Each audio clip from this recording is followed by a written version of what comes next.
Warm greetings. Welcome to Wednesdays for Water. We are a citizens collective aiming to walk and talk water. We try to meet every week and connect people with various water worries and wisdoms. And in the process, we wish to curate future water warriors. The way we talk about trivial things for hours, water too needs walking and talking to address the rising water distresses. The way Wednesdays for Water is conceptualized as a prime time show, it wishes to make water everybody's business. The idea of the series was conceptualized in August 2020, and by the end of the year, the team and the structure was pretty much in shape. We started in April 2021 with Dr. Rajendra Singh's inaugural speech.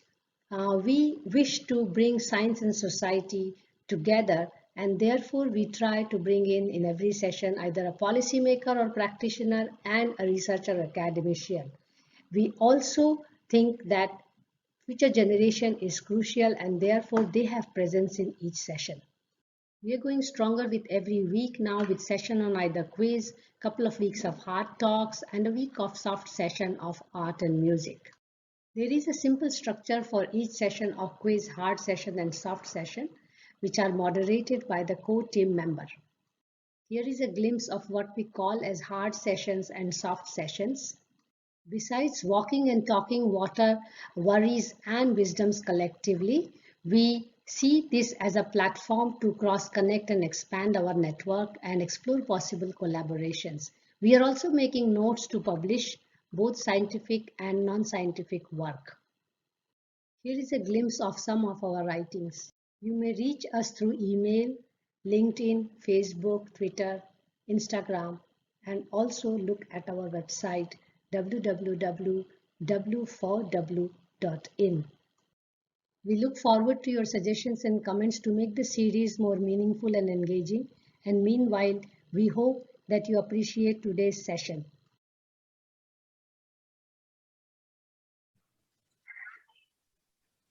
So, good evening, everybody. Welcome to one more session of Wednesdays for Water. And today we are going to discuss water education in/for higher studies. And this is going to be an ongoing discussion, I must say, and we are in the middle of that journey of water education. I just want to take you back into November sessions where we started actually with water education for children. And then we did discuss water sensitive planning when the education factor again came into the discussion that education is very crucial and how it is taught, what kind of pedagogy is taken is equally crucial. So we thought that we will actually take it further to few more sessions. So in fact, this month we have 2 sessions on water education in higher studies. And today we have with us 3 speakers, unlike previous sessions when we have 2 speakers and one discussant, youth discussant. So we are changing the format a little bit for the water education session. So we have with us today Professor Arun Kansal from TERI SAS. And he is also heading the institute which is on water resources and governance. Then we have Professor Bijoy K. Thomas from IISER Pune. I'm going to detail their bios very shortly, where there is a center for water. And then we have Professor Gitanjali Rao, who is also teaching in architecture, but not directly as a water center. But I have known Geeta for more than now 20 years, and I know she is teaching around water very passionately. So as I mentioned, it is a sequence of discussions which we are going to have. So next week also we are discussing this, and in January also we are going to continue with few more disciplines in water education. So Professor Kansal is actually heading water education not only by his work, but he's also writing extensively. As always, I'm going to tell why these speakers are here. So briefly, with his more than 2.5 decades of working on interdisciplinary research and education, he is also Professor Dean at TERI SAS and has been in the panel of number of projects, including IPCC. But importantly, why we were keen to have him here is his actually pedagogical research, which he has done on water education. So welcome, Professor Kansal. And then we have one of my new friend, whom I knew for a long time, but now I come in contact with him. So Dr. Bijoy Thomas, again an interdisciplinary social scientist, and he is now the chair and Center for Water Research in Indian Institute of Science, Education and Research, which stands for IISER Pune. So interestingly, he turned from economics to social science, and we will see that how Professor Kansal has a completely different trajectory in his career and also water education. Then Professor Geetanjali Rao, she is from KLE Tech University in Hubballi. She's teaching in architecture and specialized in urban design, where she is basically talking about cultural heritage and landscape. And I have had the fortune of attending some of her courses and education, how she's imparting to the school. And I learned that many of our projects are actually revolving around how water is addressed in the built environment. So with these three speakers, and as we go in most of the sessions, I start like a child or a student who wants to learn from our speakers. And today we do not have a discussant. So I have to play also the role of discussant with my naive questions. I myself is teaching water for some years, but I will also be very honest that it has been extremely hard to go to schools and institutes and say that I would like to teach water.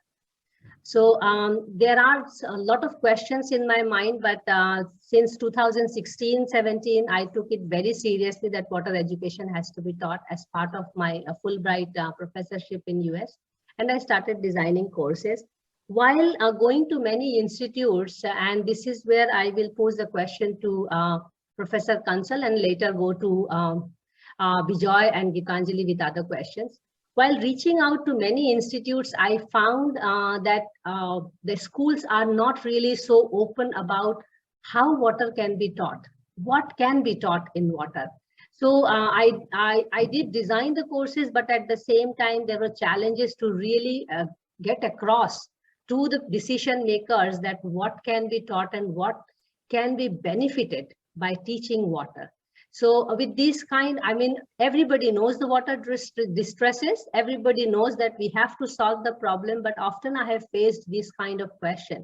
But because all of you are engaged in water education, maybe we can discuss it more and really reach out to more schools and colleges where even if they teach an ounce of water, I think it is good enough to start with. We are not saying that we need water graduates of bachelor's, master's, and PhD. I would like to dream it before I die, to be honest.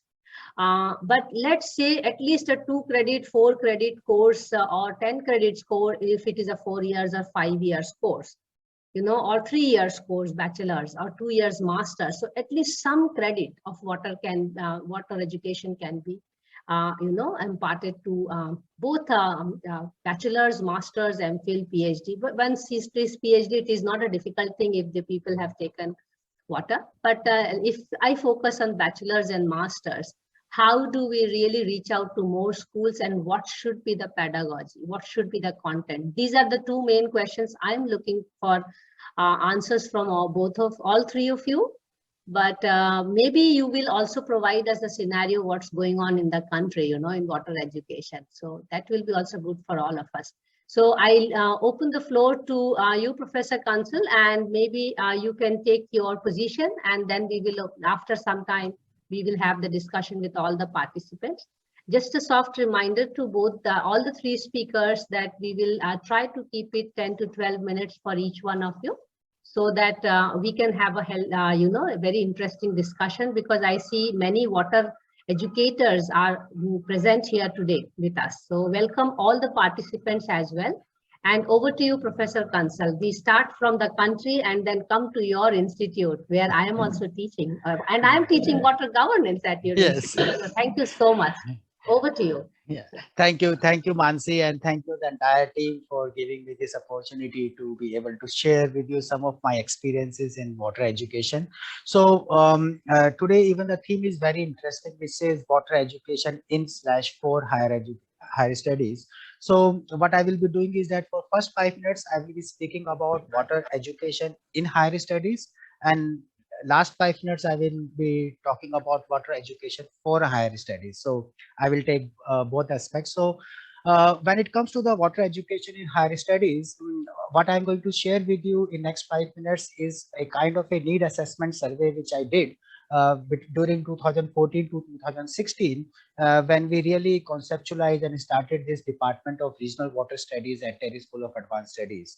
And this particular need assessment we are being able to publish in Journal of Water Policy. So in my presentation, of course, I'm not going to the methodological part of our assessment survey, but key findings that we have found.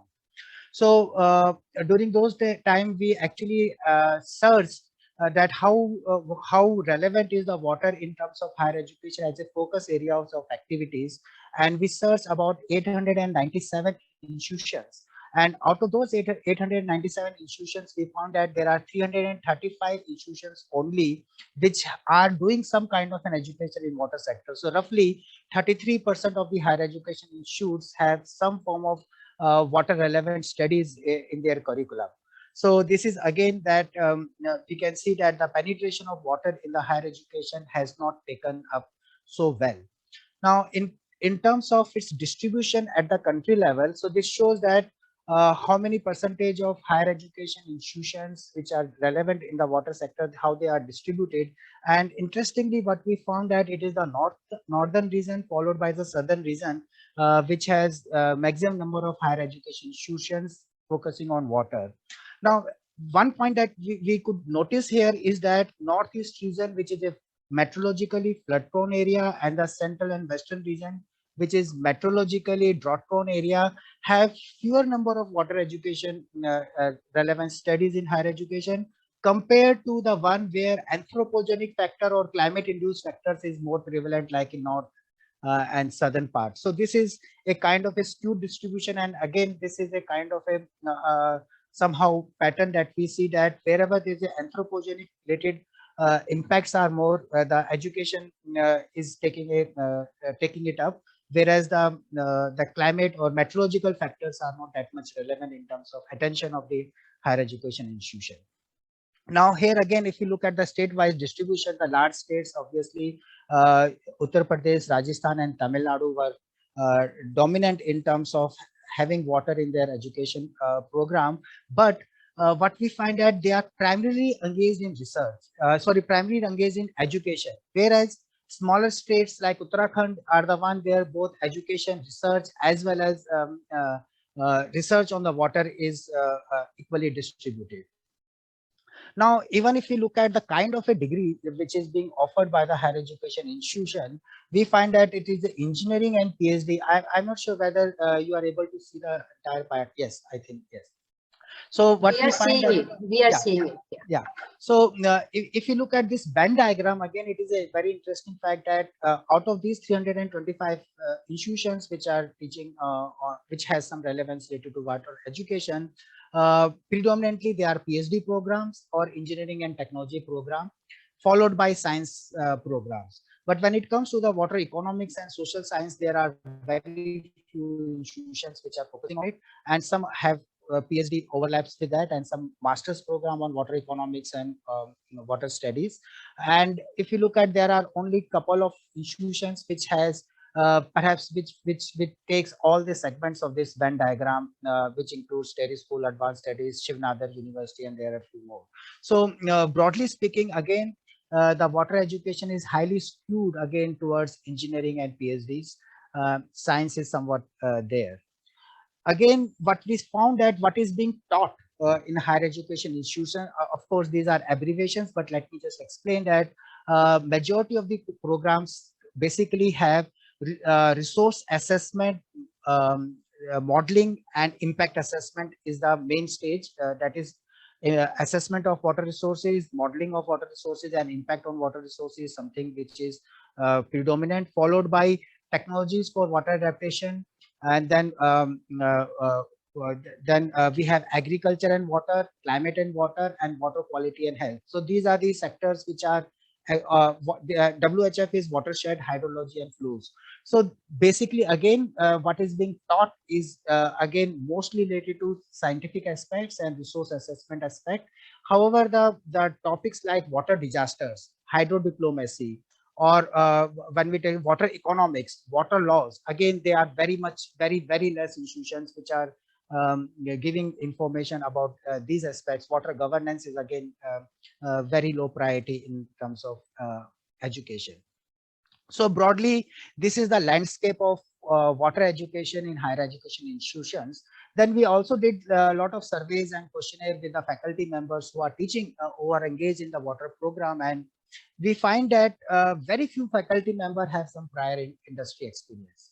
This is again is a information that we could find that those who are teaching, majority of those do not have any field experience. They have continuously done their master's, PhD, and then joined the academic programs. And ironically, again, if you look at the confidence level of these faculty members, they are very much confident when we ask them that what is the skill set the students are having, and they all said that the students which they are teaching have the required capabilities for the industry needs. So this is something the teachers who are teaching without any industrial experience, but they can claim that they are developing that kind of a skill sets. Another interesting thing is that we have noticed is that there is no well-defined platform for the mutual exchange of knowledge between higher education institutions and industries or the job market.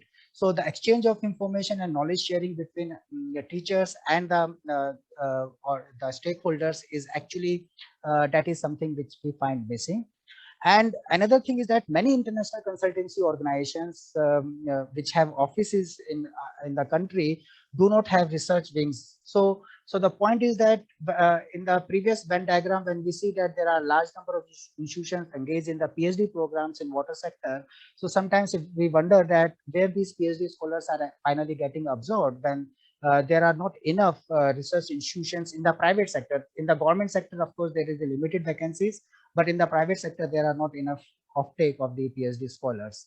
And another thing that we find that in the absence of any organized platform, the industries also follow, like for example, design and consultancy organizations follow the preset manuals, IS codes and CPHO manual for their purpose of design. And whatever the academic institutions are generating as a part of research output, it is not getting percolated. And the reason is that many times most of the projects in the water sector are government, and in the government projects, unless the design is not in compliance with the manuals and code of practices, they are not acceptable. So the point is that there is a disconnect between the research output and the practicing, because unless this research output gets imbibed into the codes and standards, the uptake by the practicing organizations is very less.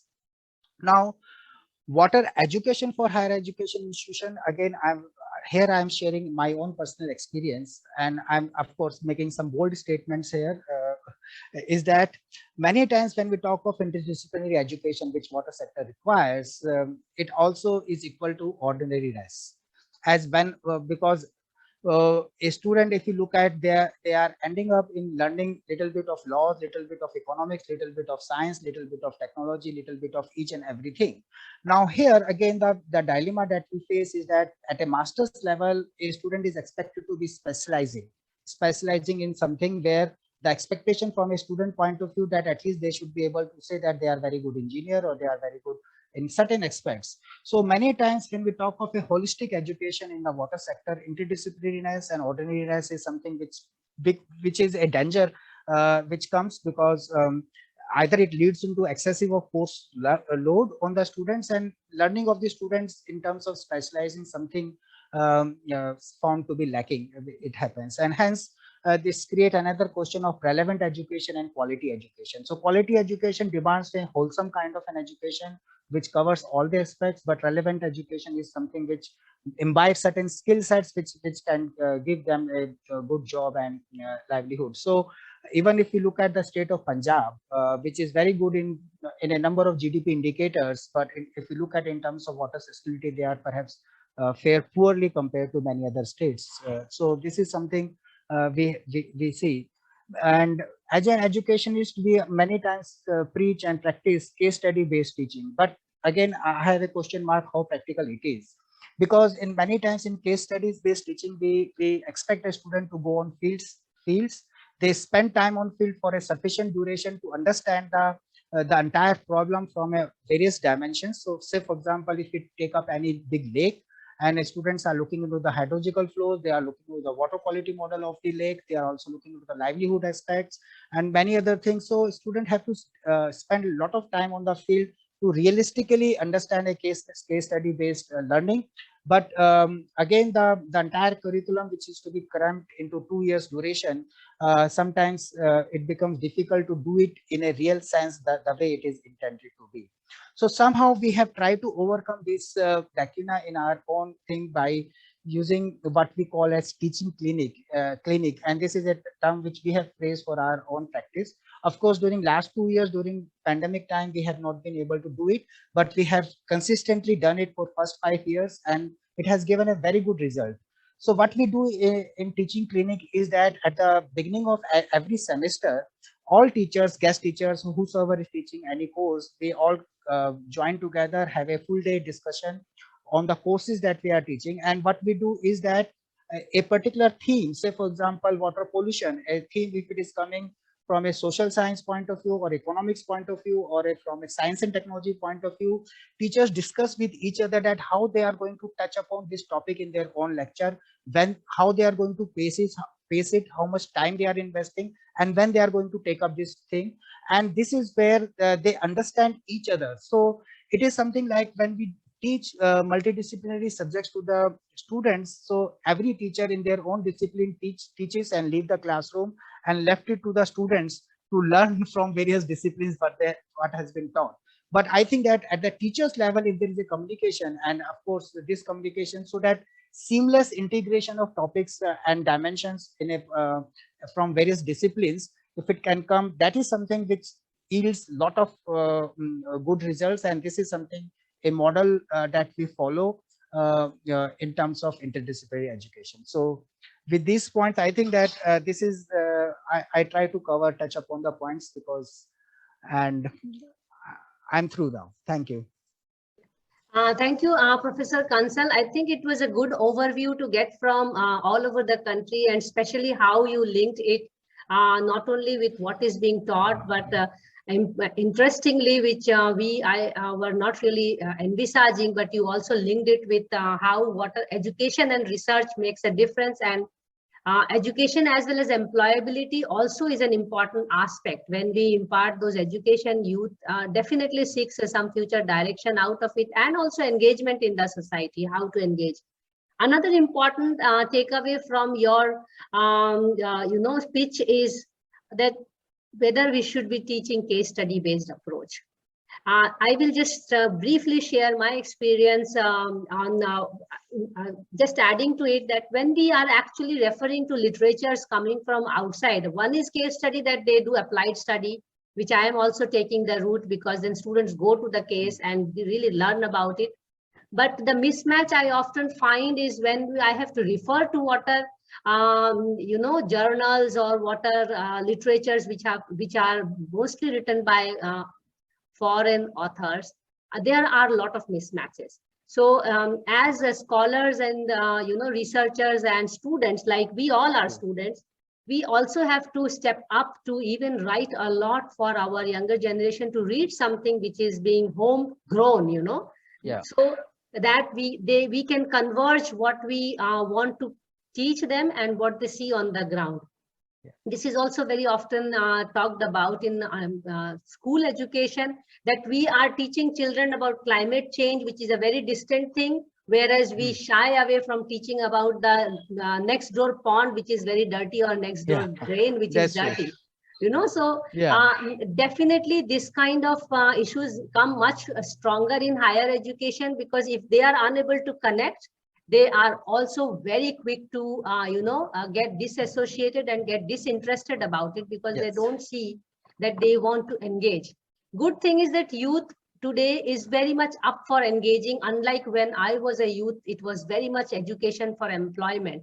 Today, the youth is much more enlightened as compared to my generation. I'm Yeah. making a bold statement, but probably because they really want to do something much more than their career itself. It can be because of the social structure.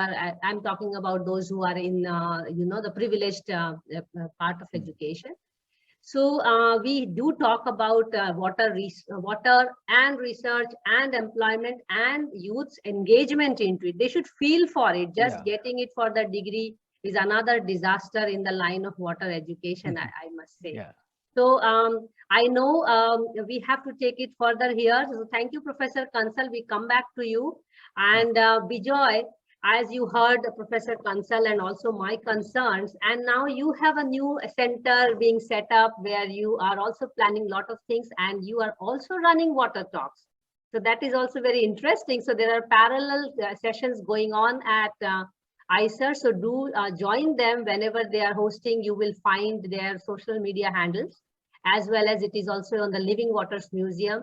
So you have a Center for Water now here, and I'm sure you are also ready with your pedagogy. You are teaching at to students, but definitely you are also hovering over these concerns, what to teach, how to teach, what do students get out of it. I know I am also engaged with this Hyderabad in this regard, and we are constantly talking about how to make it more constructive. And next week, we also have this Mumbai professor coming from the Water Center. So I'm sure, Bijoy, you are also discussing these with your peer groups, how to make it more constructive, as well as, have it very critical also to look at water very differently. So over to you, Bijoy, and thank you for joining today, Yeah, thank you, Mansi. So let me try and share my screen now. Sure. I think you have the link here. Yeah, you have the option. Yeah, go ahead. Yeah, so it's good that you, Professor Kansal, made a broad overview of what is happening in the country. So in fact, like you said in the beginning, my trajectory is from the other end. So I've started with social economics, so then broadened into more interdisciplinary social sciences, and then in my practice or in my postdoctoral career, I started working with engineers, environmental scientists, and so on.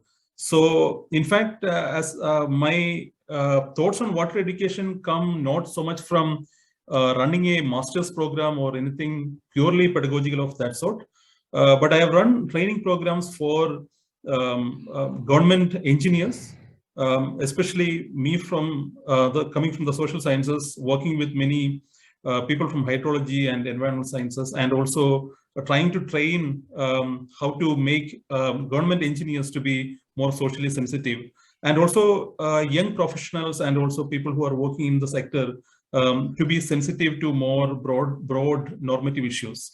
So this is my background in approaching this particular issue. So since Mansi, you asked us to make a couple of key points for discussion, I thought there are 2 points which I would like to flag from again, coming from a more broad social science perspective. One is that water education has to be problem driven. So that is something which I have learned from my practice, and also something which I'll try to flag.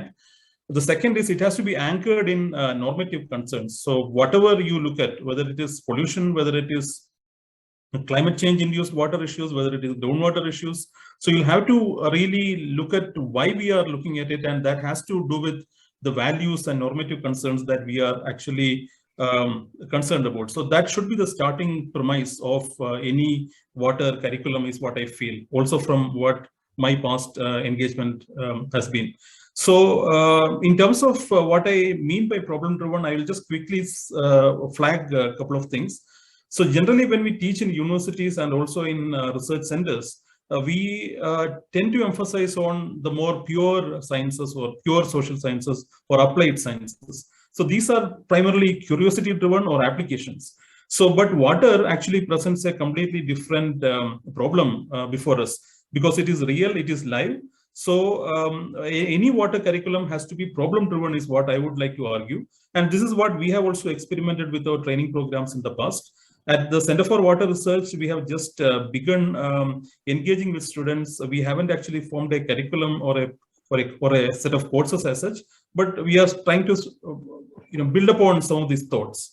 So when I say driven by problems, it could be water scarcity, floods, and all such things which we encounter at the moment, which requires expertise from different domains. So like Professor Kansal said, we to engage in a multidisciplinary effort, engage with people from other specialists and also with communities and decision makers is a challenging effort. It is not that easy as many of us have seen. And how much to broaden out and how much to go deep in terms of specialization. That's a very valid concern that Professor Kansal also pointed out. So, but I would also argue that when we talk about problem-driven research, we have to think of, since this is a live issue, we have to think of it as being eclectic and also evolving, where even as a social scientist, I should actually not shy away from the more hard sciences or physical sciences when we engage with an issue such as water. Second, the more ethical or normative problem. So whatever we do with water, if it was just a resource, we would only be looking at water as a resource. But then why are we interested in it is because there are people involved in it. There are power structures involved in it. So we have to actually be mindful when, as water educators, when we deal with younger generation and also people who are more technically trained, by which I mean people who are sitting in the government. I am referring mostly to engineers who are very narrowly and technically trained, or economists for that matter. I've also been an economist, opened up much later. So all of these concerns of equity, fairness, sustainability, justice, etc., which has to do with water, has to actually be taught as a thought process and also in the field.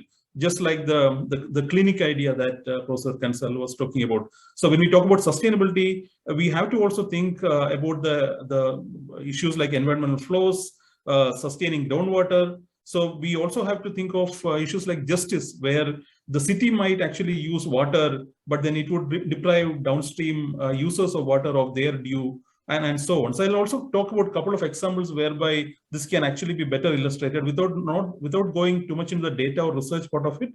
I'll just make give two examples as kind of broad stories as to how this is relevant. So one is the issue of wastewater reuse in Bangalore.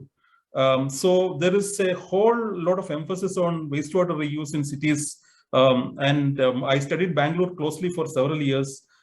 So in terms of you're talking about publishing for our own audience, and then we have tried to make documentaries and also talk to people in addition to publishing in journals.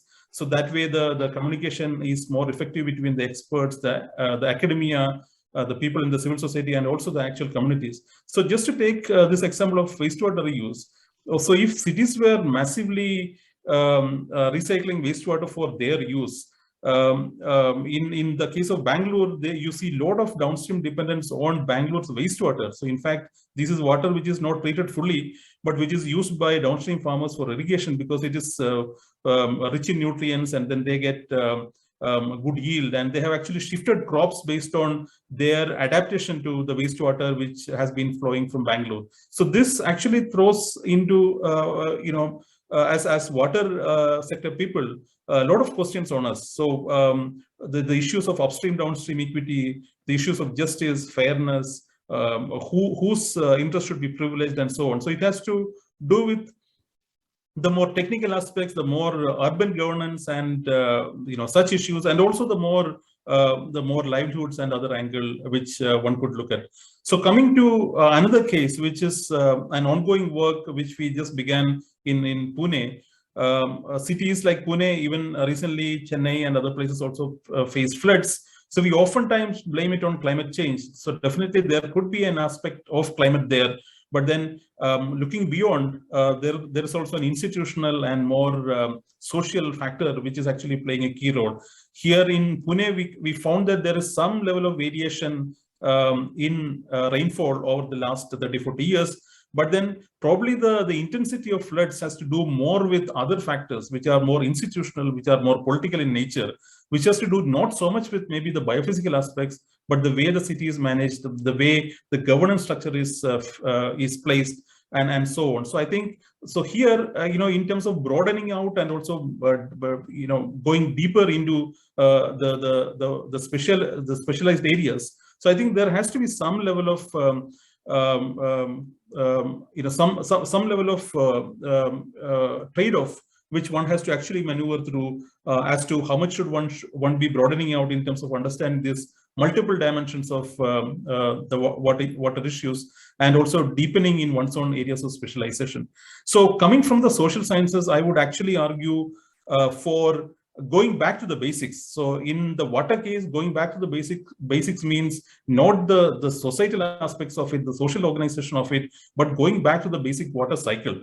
So I think this is something which especially social scientists are not really mindful about, because when we talk about issues, we talk about people, we talk about even our data collection units are at the people level in terms of villages, districts, city, and so on, because we are worried about city governance and not so much on the watershed or that more biophysical boundary that is actually contributing to the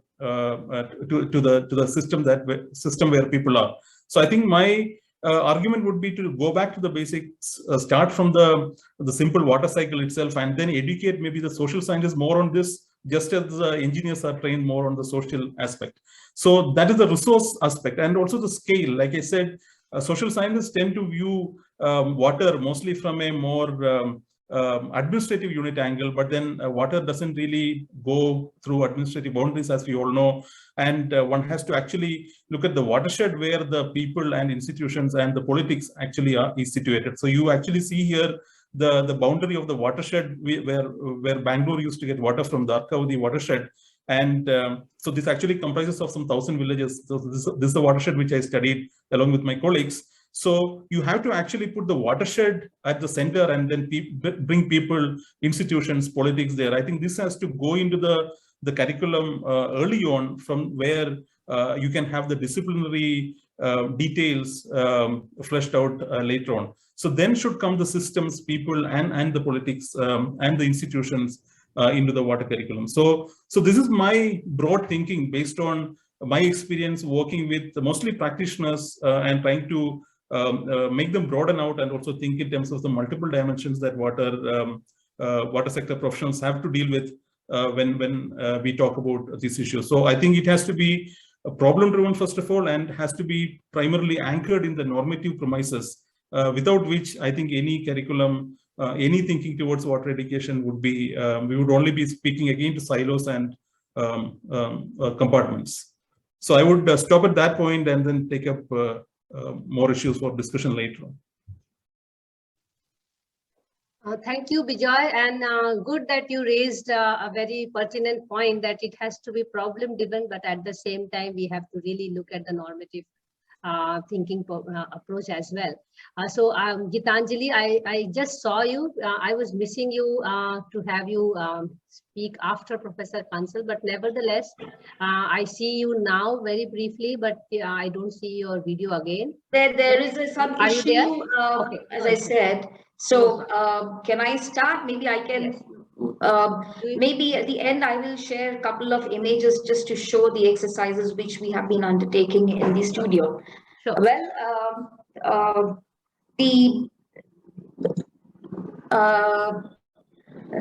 mean, this is my experience of teaching urban design in last 15 years in the School of Architecture. I hope I am audible. Yes, you are audible, Geeta. Go ahead. And you heard both the speakers, so please continue, and you take the questions from them as well as you know what I'm going to ask you as well. So go ahead. Yeah. Now, all of us know that the demand for water will increase to 55% by 2050. And through the studio, what we have been doing is, since my area of interest has all along been cultural landscape, so I was my concerns revolve around the heritage and the way our cities and villages have higher concentrations of heritage, especially water system and water heritage.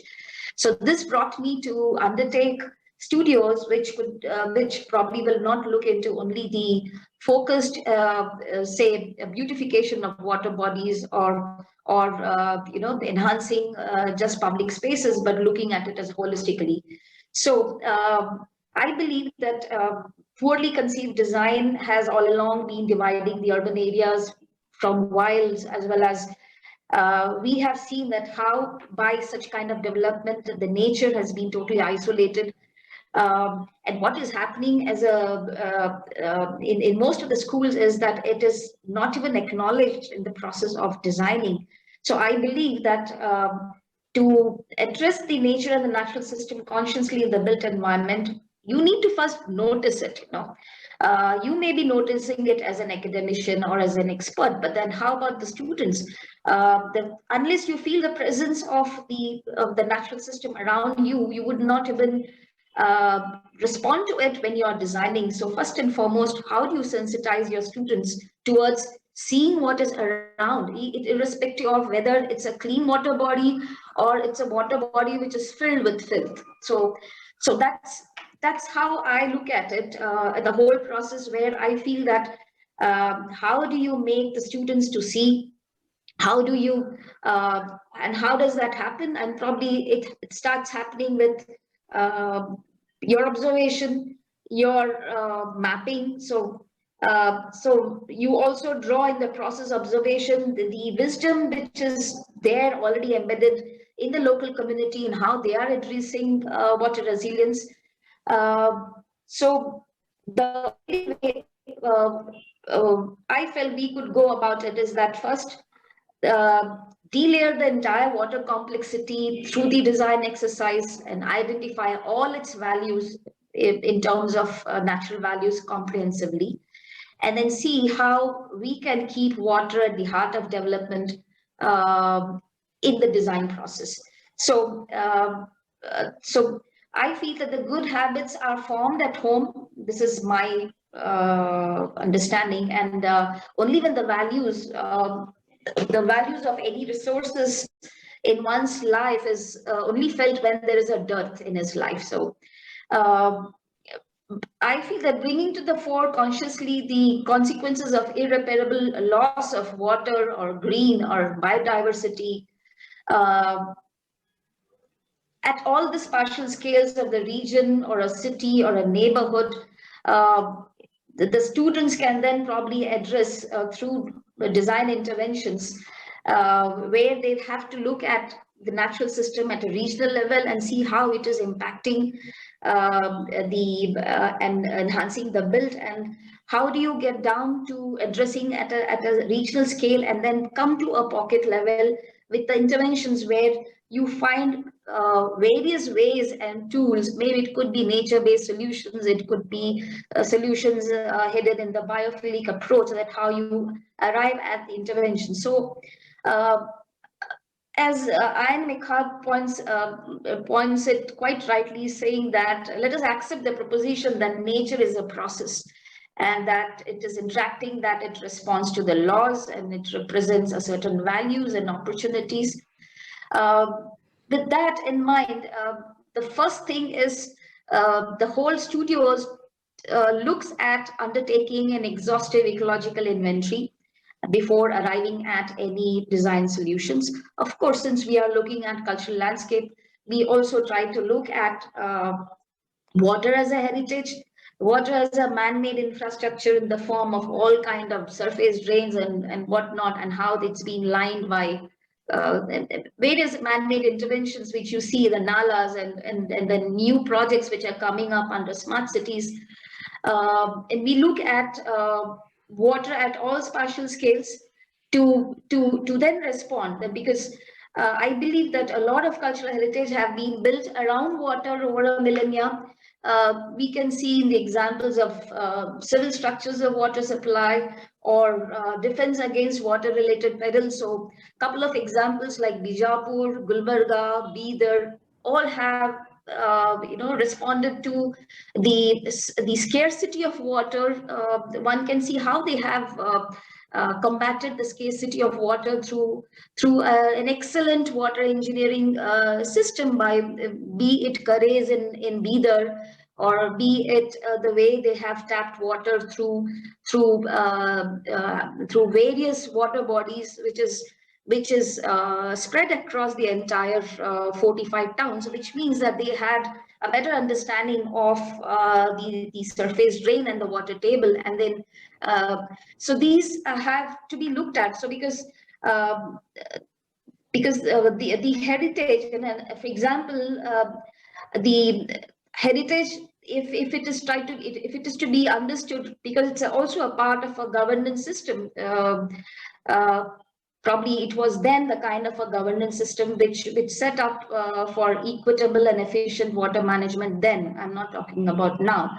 So despite the abundance of water-related cultural heritage, what I have found is that its significance for the present and the future climate challenges is not widely recognized, and they are in a very bad state. So rather than applying for a nomination, be it UNESCO nomination or certifying it as a heritage city by the state or the central, is definitely only with a view to tap tourists. Probably that should not be the prime, should I say, reason. But then look at the hydrology of the place and what kind of water heritage which is already there, and whether by reviving them, if it is possible to revive, one can meet the water requirement of the city, especially Bidar. It has a Karez line running around 4 kilometers. We try to identify the Karez line, and we are looking at how the Karez lines can be revived. Of course, there are issues of the rights, but I don't know whether we are also looking at what happens to the subsurface water lines and whom does it belong to, especially when it is cutting across private lands and private farmlands, because water beneath the ground is everybody's property. So how do you deal with these kind of challenges? There are cases, for example, a city like Badami, the whole moat, which is again a part of your water system for defense, is filled with filth. So we looked at whether water heritage can be put to some kind of an adaptive reuse.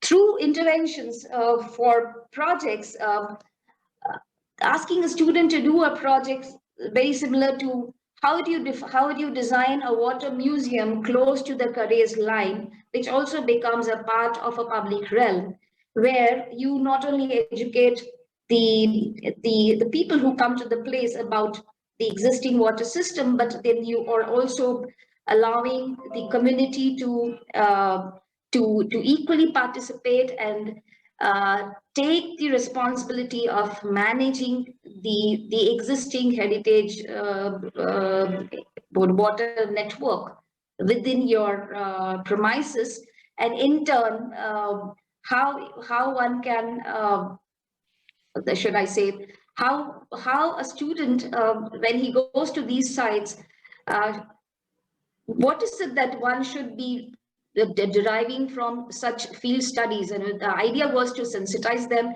allow for a lot of community engagement to understand what are their traditional wisdoms,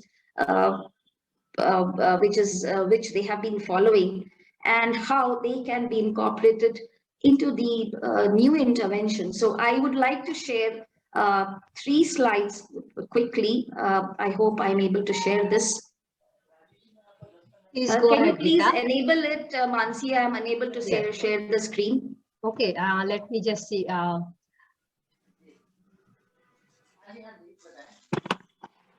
So, Geeta, okay, you are still to be made co-host. Now co-host, you should. Yeah, I did it now. Yeah. Go ahead, Geeta. Sorry for this inconvenience. Yeah, I will. So can you see, other Mansi? participants are requested to keep their mic on mute. Thank you so much for your understanding. Go ahead, Geeta. Mansi, I will just share 3 slides. I mean, Sure. of course, I'm unable to capture the whole studio process, but here I would like to share this map. This is Bidar. Okay, and if you can see the cursor, are you Yes. able to see the cursor? Yes, No. we are able to see the cursor, and Yeah. I'm Yeah, this is Bidar. So this was a studio 2 years back, rather, I think so. Yeah, so the whole studio revolves around, this is a part of a Deccan heritage. Bidar, Bijapur, Gulbarga comes under a Deccan as a heritage. This is also on the list of being nominated. It's on the tentative list of UNESCO. So we try to look at this whole mapping has happened where the mapping itself is a process, as I said, that it starts with observing, it starts with sensitizing. So before you go onto the site, you should know what to see. So it's a lot of work where we try to capture or understand what the CDP says and what it has as a data. Then you have a process of digitizing through Google Earth, overlay with the, the British survey maps to understand where are the missing links of the surface drain. And for us to understand where the links have got disrupted. So this is the first-hand, should I say, a base map which is prepared before we go to any place, before we start off with a studio, where we map the surface drains. The topography is so very important. The existing vegetation, the delineation of whether there are reserve forests, whether there are abandoned quarry sites, whether there are areas where it was once happened to be a huge lake. All those areas are mapped before we go to the city. So this is what you see is a core city on your right-hand side. So you have a two defense system. You have a palatial fortified area onto the northern top, and then the fortified town. The line, what you see on your left-hand side, green line, is nothing but the entire network of 6 kilometers of a Carrez line, underground subterranean water system, man-made water system, to tap the water from the mother well, right at the extreme left. So there is a reservoir at Kamthan on the extreme left. And so this, most of the water bodies gets filled because of this Carrez system, and this happens to cut across various private properties. We looked at it as, how do we envision this entire network of water and water's network which is beneath the ground? And what are the challenges? The challenges are that the CDP says that most of the land in and around the Carrez are being plotted. So you have a plotted development, you have roads crisscrossing them. So now you can understand with the new development and extension towards the northern side, you are likely to miss or lose the entire live water system, which is already in place. So we looked at it as, can it be repurposed and envisioned as a public space, as a network of public realm, which then you can connect it to your heritage, and then of course it can meet the requirement of the tourists, but the prime motive being that how water and its associational values of the community is respected, and how it gets embedded into your design process of identifying various interventions. So we have roughly not less than 60 interventions which is purely contextualized in terms of, if there is a water body where certain kind of a sacred ablution happens, then how do you respond? A part of the water body which happens to be a dance pavilion and a pavilion where the water was enjoyed, the fountains were enjoyed by the kings and the queens, and how do you respond as a part of a conservation intervention? So, so there are water museum. I advocate in most of the studios that water museum as a live water museum is one, and wherever you have infrastructure which you are designing in the form of an STP, can there be a museum where you showcase how STP works? So this is one way of educating the community, the school going children, the college going children, and STP is then no more a place where one should not go, but it becomes an interesting place where you connect it with certain kind of public facility, like a museum of STP. So the Living Water Museum, this is just a blown up. So you have, so museums are the best way to showcase what the place has. So I believe that every city now should have its own comprehensive water plan.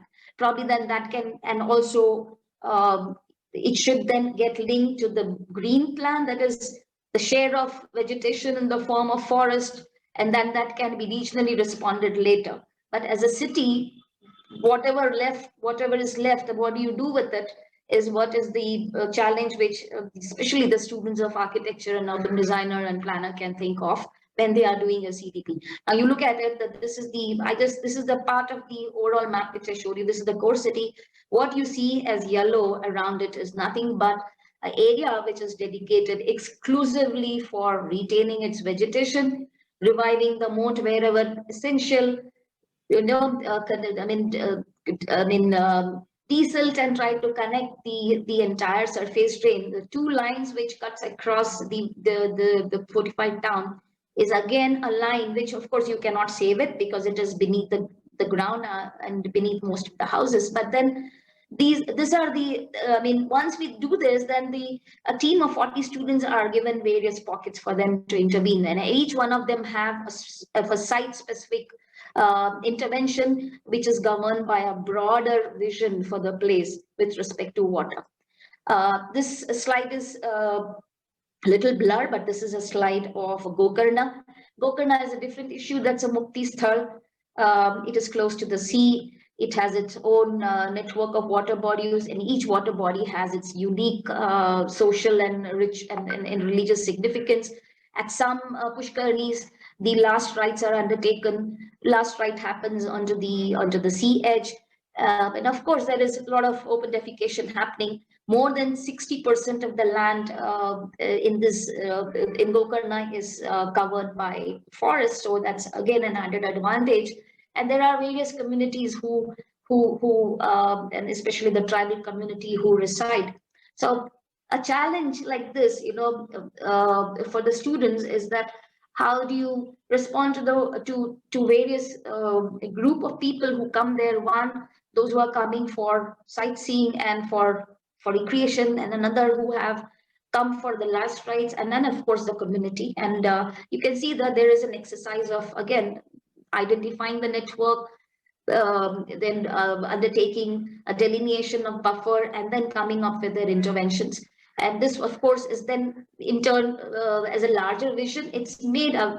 It's being discussed, and then through a dialogue that yes, there is some kind of a pilgrimage trail which is there from the beginning. Then how do we connect Gokarna to the remaining Panchakroshi Yatra through the jungle, where you have again series of water bodies? So then we look at it at a regional scale where you have 5 different Shivasthala or Panchakroshi, as they say, and Gokarna is one of them. So a vision for water system or water urbanism at a regional scale where there is a spirituality to it. So I'm trying to understand, whether spirituality can give us some insight into water resilient practices. Can that play a major role in the way we respond to water? Is what I'm trying to look at it through these exercises. So Gokarna, maybe my next 3 studios would be in Murudeshwar and another one in some other place. So then over a period of time, then I'm able to link them together, not as heritage site, but then I'm trying to see through the natural features and natural system and through pilgrimage trails, and how then when without any of these infrastructure, how people walked and how people went to all these places where the natural resources was in abundant, and then they were able to manage much better than what we are doing now. This is another map of Badami. I just picked a few maps to show that there is the moat. You can't see the moat anymore on your left hand side. So this particular city has 5 layers of fortification. The last one was that of the Vijayanagara period of 13th century, and you no more see it now. But then that has become a backyard which is filled with filth now. Now that when it is not working, is there a way to put it to an adaptive reuse? And that becomes a kind of a green corridor, which will of course link through a route as a heritage walk route to other cultural site. But for the community, that becomes the front yard, and you're giving them their share of open spaces which they deserve. And then there are various ways of handling those open spaces, where you create a productive landscape, or you showcase your culinary skills by having your canteens, or you have you have the people are into textile, the people are into many things. So consciously putting the heritage into an adaptive reuse is through various ways is what Badami Studio tried to attempt. This is my last slide. So this is a slide of twin city of Hubli Dharwad. Hubli Dharwad is separated. It's an 18 kilometers distant apart. There are almost around 15 small hamlets in between Hubli and Dharwad. What you see as a red line is the BRTS corridor.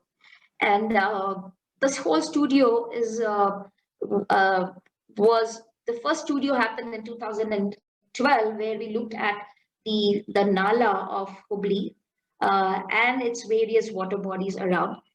And as I said, it started with mapping and situation analysis onto the site. So it cuts across a slum, it cut across the hamlets, and then it goes and connects to Dharwad. So this semester's studio was concentrated on Dharwad. The left side, what you see is a pocket of Dharwad. So the idea is that can the surface drain, where there are many projects which are coming up to line it with concrete or to have walkways and then the cycle track, of course that's good, but then is there a way to connect them together, because that's the only way you can ensure the water in all the water bodies. There are almost around 15 to 20 water bodies. What you can see now is hardly few of them.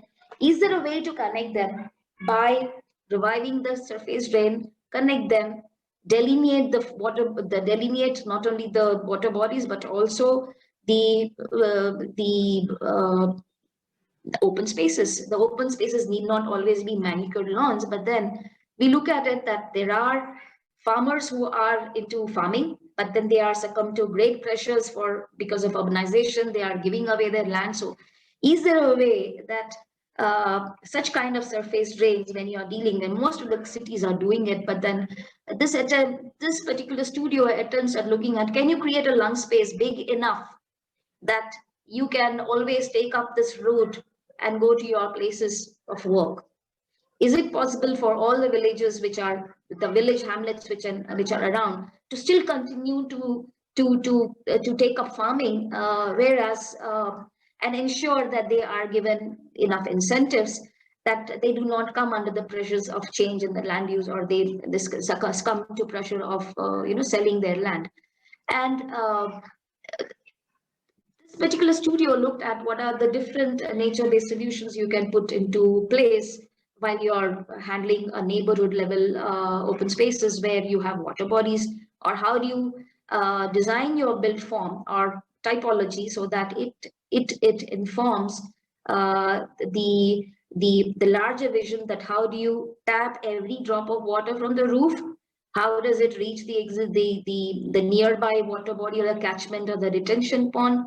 And then that is expected as a part of a deliverable, not as a building with its beautiful shape and style, but then how have you attempted, if we say that there is a buffer of 50 meters around, how are you handling the buffer where you have your site, and how you, in terms of whether there is a need for a swale and what will be the swale detail. Is there a need for you to come up with a typology which will take care of acting like the roof acting like as a place for nursery, or it can take up vegetation, or it can take up farming. I don't know. I mean, this is what was done, and we had interesting, again, another 30 solutions to major 5 lakes. You have Keligeri, for example. The extreme left lake has a house of a poet who stayed there, and he has n number of poems written because he was inspired by the lake. So you have there is a story making to it. Then is there a way that you can concentrate all your public realms along the water corridor, where all the water bodies are getting connected, where STPs are not a place which you shy away from, but then that becomes a place which you would like to come.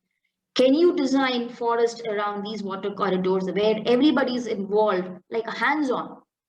Can all the farmers who have the land, who are privileged enough to have land next to such water corridors, can engage in farming where, localized farming, you do not have to go far off to buy things. So you have fresh vegetables. So we have projects ranging from weekly vegetable markets to museum of water, living water museum, to a museum for STP. And and for, if it's cutting across a slum, then how do the water corridor ends up becoming a place for play area, as well as tactical urbanism, where it is put to multiple use. So I think I will close here. And what is being taught, I have already covered, and how it is being taught. So I am saying that the first is the ecological inventory, an exhaustive ecological inventory and mapping. My effort has all along been to see that whether our students does it really impact them, or are they able to see what is around them? So it starts from there. It starts from, are they aware of what is around? And unless they are aware, you will not see them even doing it. And out of sight is almost like out of mind. But the time they design, if you have observed, most of us are teaching, the topography is gone. The trees which they showed in the site planning exercise is gone, and what is left is a very convenient and a happy compounded area where they would like to design. And they are bereft of the very context which you're talking about. So a conscious effort to bring them back to the context and the challenges of the context has all along been the exercise which I have been doing it for the last 15 years. Thank you, Mansi. I hope I have been able to answer what we are doing as a studio. Yeah, thank you, Geeta. And it was good to see right from India what is going on in water education, and just deep diving into one subject.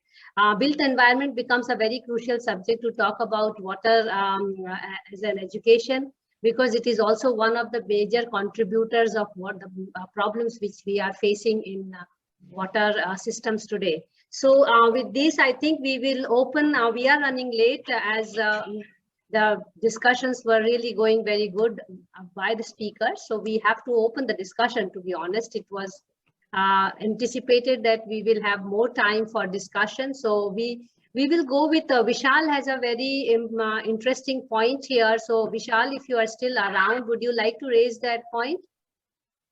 Yeah. I will go from the chat box and then we will open it. No, Vishal, so so thanks to all the speakers, and I could connect with most of what was being said, also from my own experience in teaching. But just a few points. One is that, like when we talk of interdisciplinary water resources education, and we talk about, teaching natural sciences and social sciences. So I think that the important thing is to not teach social and natural, but to demonstrate the relationship between the two. So for instance, when environmental degradation happens, it does not affect everyone in the same way. Yeah. So these kinds of relationships between the physical and the and the social changes, I think that are important. And the point that was raised about teaching from foreign textbooks, so I think that is where integrating our research and our teaching is important. So bringing very locally nuanced or locally contextual case studies to the classroom with which students can identify. So sometimes, when I used to teach commons, I used to start by asking the class, how many of you were born and brought up in a village? So, and then some of them would raise their hands. And I would say that you would have seen a pond while you were growing up, or you would have seen a grazing land or a pasture. So like what Gitanjali was saying, that's very important to have students connect with what is being taught in the classroom. Yeah, and so that is where producing, locally, very locally contextualized case studies like what Gitanjali is talking about, the studio, and then bringing to the classroom is important. And third thing is to reduce the level of abstraction. So especially when you teach social sciences to engineers, they get very intimidated with the jargon, with the language, with the way social scientists talk. So it's also important to demystify, deconstruct the social sciences in a way that they can identify with it. So yeah, those are my, my remarks. Thank you, Vishal. I see Ajit sir also has question, and maybe you can direct to whom you would like this question to be raised. So would you like to speak, or I can say from the chat? Ajit sir, are you still there? Yeah, I'm there. I'm there. So, I just wanted to know that what type of practical models or lab work is possible to correlate with whatever is the water education which we are having, say for Yeah. basic level and for advanced level. Sure. I will ask Professor Kansal, maybe Bijoy sir, in case Bijoy? able to answer the question. Vijay, would you like to take it? Yeah, go ahead. Sure, sure. So I just wanted to respond to also Vishal's point. I mean, the first and third point. The first on interdisciplinarity, I mean, I'm in complete agreement. I don't think this has to be, water education has to be offered to students as social scientists teaching natural scientists and also natural scientists teaching social scientists. So it should be an integrated thing. Otherwise, I think we would completely lose the idea and also the spirit of it. I mean, that's the reason why I would always advocate for a problem-driven, again, to emphasize that point, and also something which is anchored on normative concerns, because normative concerns cut across whichever discipline you come from, because you are directly facing a problem and then trying to understand it and also resolve it. The second point is about the connectedness that social scientists can have on to real life issues, because that also relates to the last question, because I think oftentimes, especially when people from the non-economic social sciences, particularly when they approach water issues, you talk about power, you talk about systems, you talk about many things in so jargonized terms that students at times lose track of what is actually being taught. So I think this is where some kind of an exposure in all water curricula becomes really important, in terms of either engaging with the field project by oneself, or being part of something which has already been demonstrated. For instance, when we were running the training programs, we would always take the group to the project site where we ourselves had done our work. So it was a wastewater reuse issue, which had engineering, which had political economy, which had also water quality issues involved, but then all of it was actually presented in terms of who wins, who loses, and so on. So that way the normative understanding and also the power dynamics actually is demonstrated in front of them, including the technical details of how much a wastewater treatment plant can actually treat, and then what comes out as waste and so on. But then you put the normative concerns and also the people at the center, so that some of these things are demystified. Some of these technical aspects become no longer technical, but then very salient and relevant, that students can actually take that insight and then take it forward in their professional careers. I hope I have answered all the questions. Yes, thank you so much. Maybe we take a question from Neha. If you can be brief, because I see you have a lot of points raised. And also the speakers are requested to answer in brief, because as you see, we have already reached 75 minutes. And often these discussions gets very interesting. Just to remind all of you that we are going to have the part 2 of this discussion, and we have professor from IIT BHU, who headed civil engineering department for a long time. And we also have the head of the water center from TIS, Mumbai. And then we have a very dynamic lady who is also our Wiki Water Resource Council president, Dr. Bhakti Devi. So next week is equally, very vibrant discussion. So Neha, just to chip in about the next week discussion, because people are leaving. So please go ahead with your question, and maybe you can ask the question to the speaker, and both of you can be brief. Thank you for understanding. Yeah, I just had one brief small question to Professor Gitanjali. I think first, thank you, all the speakers for a wonderful presentation. It gives, puts things in perspective.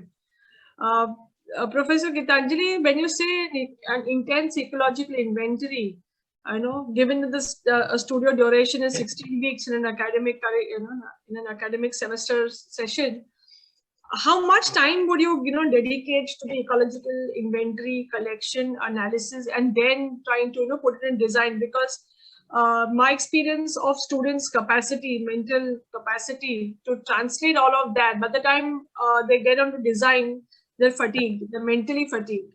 So I just like to know your experience on that. Neha, thank you so much. Neha, the briefing itself, in my studios, the briefing happens before the commencement of the studio, right? So we are on the job in the holidays in collecting and undertaking an archival study, studying about the place, getting whatever documents we get on hand, whether it is CDP report or anything for that matter. We leave onto the site very well equipped with respect to maps and at what scales a map should be plotted for understanding the areas. You know, if you're dealing with the block, then we have a sizes anywhere in 1:500. So the whole inventory, apart from ecological inventory, especially heritage inventory, we spend 15 days, 10 to 15 days onto the site. And after we are back, we take another 40 days to complete the entire inventory. And we sit together to write a vision plan for the place. And then we start writing down our objectives. We together, and because I'm dealing with an undergraduate architecture student and not master student. So it all starts with, because we do not have urban design as a master's, as a course. So the whole exercise here is that how do you see, how do you read, how do you draw, and how do you see through the lenses of Christian Nobel-Schulz or Kevin Lynch, or for that matter, Amos. How does Amos see the houses and the community? So that's how the whole exercise happens. It gets, so I think 40 days, and from there on, we another 10 days to draft a vision statement and vision plan, then arrive at our area development, delineating the areas for what kind of building program and which student is going to handle what pocket. So this whole thing takes up roughly around another 1.5 months. So this is how it works. It's quite intense and rigorous. I will not deny that, because I'm always a student while doing it, and you're eating and sleeping with the project. So it's almost like it's always there in your mind, because you are also, so students are not equipped to do the master plan or the vision plan. So I do that to make things easier, and then explain them that, look, this is what we need to do, or do you have anything to add on? So based on, because I'm also there for 10 days onto the site. So so I'm also well aware of the places and the whole city. So it becomes easier for you to respond, provided you are also there with the student, and when you are going to the place repeatedly, so it becomes much easier for you to come up with solutions. And sometimes what happens, it closes, the whole process closes with inviting the first making a presentation to the development authority. We did that. We had this couple of exercises, especially for water corridor for Hubli Dharwad in 2012. I'm talking about 2012, where we conceived the entire Nala as a public realm. The smart city project and water development, or the Nala development, was commissioned in 2016. We made a presentation in the school where we invited the local authority, the opposition leader, the ruling party, and everybody said, look, this is what can be done. Of course, they picked up what was important for them, and the rest is being screened. So the project now, what is coming up is a Nala development, where the other issues and aspects are gone. Interesting. Thank you, Geeta. I want to add here, because I have been closely working with Geeta for many years now, that it's really beyond the semester time as well. I have seen Geeta really sweat it out. So when we are talking about water education, we are equally talking about educating the educators, as Professor Kansal had rightly put it. And trust me, when I go as an examiner to Geeta's course, we are sitting in those examinations till midnight, starting from 9 in the morning. 12 o'clock and then going for dinner with the students. And so, you know, engaging with the students in these kind of projects. So it was interesting to see how Professor Kansal was talking about what is going on in India, and he touched upon the expertise which we have to, as of today, to teach water education to people, to the point where we see Bijoy is really talking about taking hands-on and really looking at even the normative thinking approach. And then we see how Geeta really shows how one can do in one of the sub disciplines. We did not touch upon many disciplines, but I would like to take the privilege of being the host to have one question for Professor Kansal, because I have been sitting here and wanting to ask so many questions. But of course, I hope participants won't mind for another couple of minutes to really have a very burning question in the sense that how do we increase more schools really coming forward to take up water education, not only as a 2-credit, 3-credit course, but as I mentioned, that I would like to dream where we are producing bachelors in water management, masters in water management, you know, in much more numbers than we have today.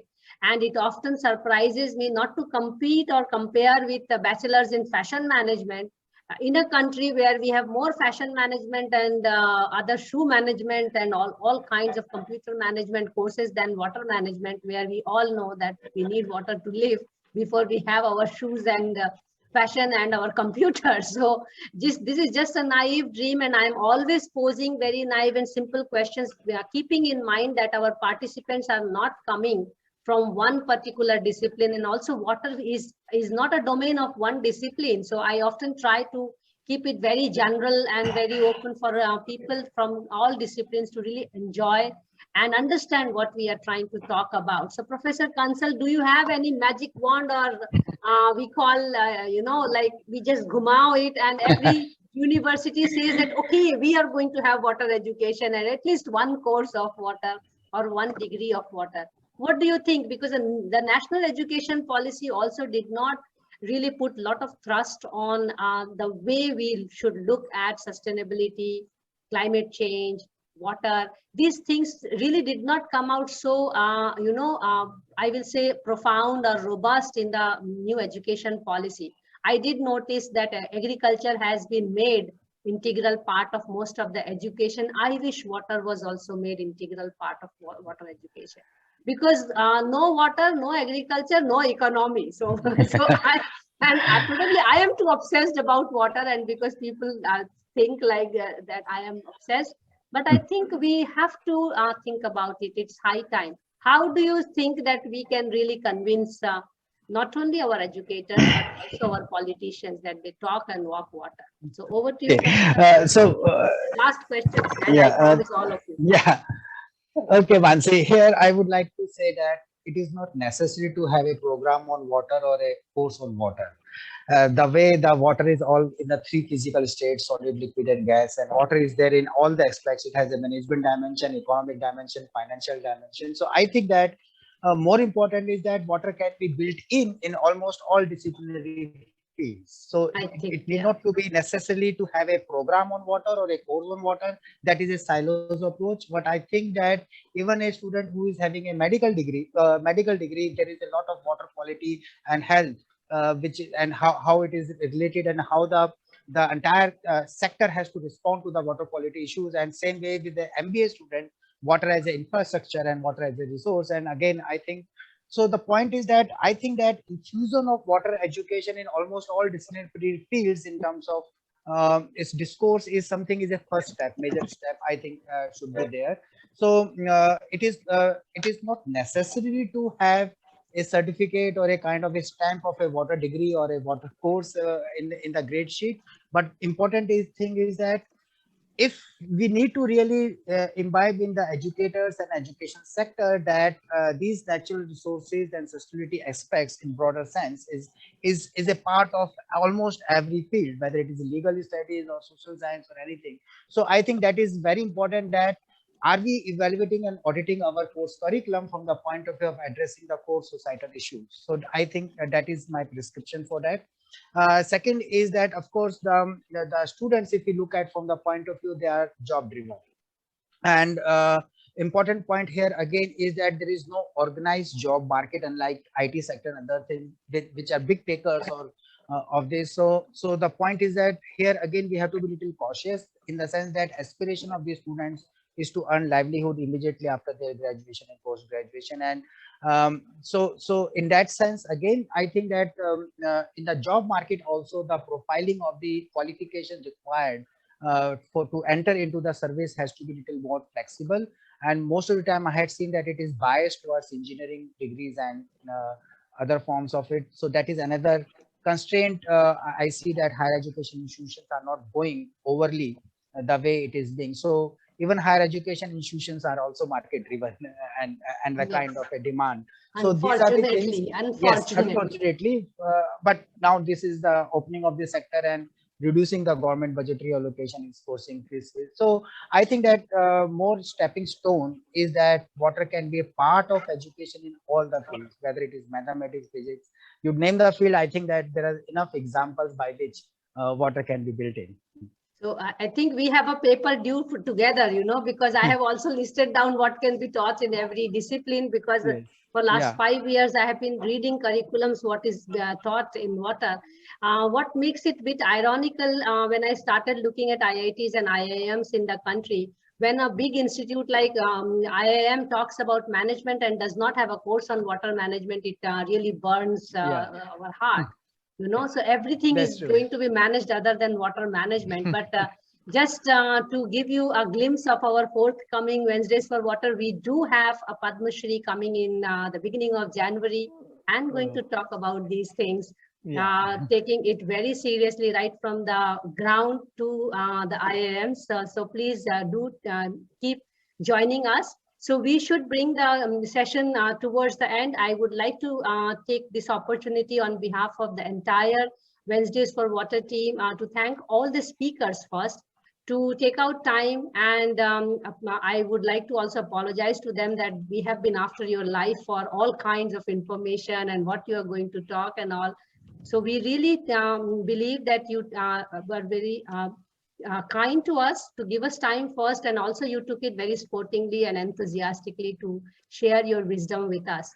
Then our regular participants, we want to thank them definitely, that they have been supporting us, which keeps us on our toes, that we have to bring something more interesting. Of course, we are not a TV channel to make it like a soap opera, but importantly, if we have been doing it every week for 8 months, it also means there are people who are interested to walk and talk water, which is very encouraging for people like me who are really trying to work.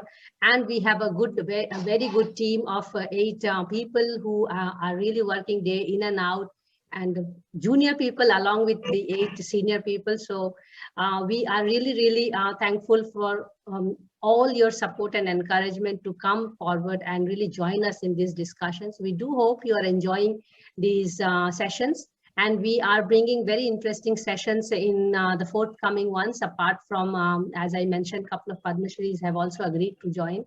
We are also looking at the legal aspects of it, and as rightly mentioned by Professor Kansal, that employability is important part. So we are also looking at where is the funding in water, and where is the business in water. So we will touch upon these aspects in the coming months. We are discussing with speakers, but nevertheless, the part 2 of this session is still there, which is on 8th of December. Same time, so please join us 8th of December to talk about water education in for higher studies. And thank you so much, all of you, and please take care of yourself. Thank you, presenters, for joining us today and enlightening us with your wisdom. Also, thank you all the participants for joining us and making the session interactive. We quickly take you through the citizens who make this collective: Vibhu Prasad Nayak, Fauzia Tarannum, Ganesh Shankar, myself Mansi Bal Bhargav, Rajiv Shah, Gautami Baviskar, Manisha Sharma, Megha Gupta, Srinivas M.R. and Basanta Subaya. We represent Tata Institute of Social Sciences, Hyderabad, Terry School of Advanced Studies, New Delhi, Environmental Design Consultants, Ahmedabad, FluxGen Sustainable Technologies, Bangalore, Counterview, and we are supported by WICCI's Water Resources Council. We truly appreciate your support and encouragement in conducting this series, and we hope that you will stay tuned with us through our social media platforms and our website, and you will write to us at our email IDs. Thank you once again to all of you. We look forward to having you in the next session. Please take care of yourself. Bye-bye.